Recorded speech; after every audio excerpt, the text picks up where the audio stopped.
Arunachal Pradesh Sango English Medium School da hostel wardena school adugi chahi nauriba mahiroi nupi macha Singda sexually assault amadi molest taunaba hotnaramba warden Arunachal Police na Fakhre Thaudok asiga mari leinana mahiroi singi parents singna haukiba October 18 da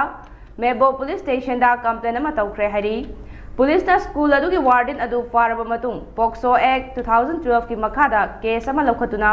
Macha taba investigation ki dabau police custody da thamkhre police ta faraba school adugi warden adudi Han Johnson Baifai chahi kuntragani thoi kawe Manipur gi Churachandpur district agine Maha hostel aduda warden oina leirakhibani Maha court puthokaba matung judicial custody da thamkhre warden asi fakraba matung victim oiraba mahiroi singi parents singna makha tana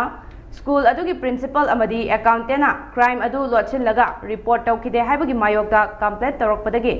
principal amadi accountant su Arunachal Pradesh na POCSO Act amadi Bharatiya Nyay Sanhita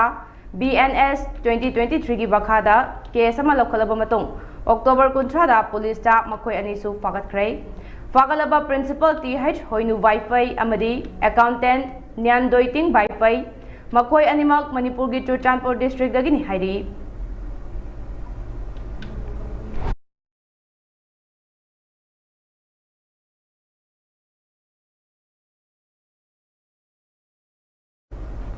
Assam ki senior BJP leader na haukiba October 18 da Sri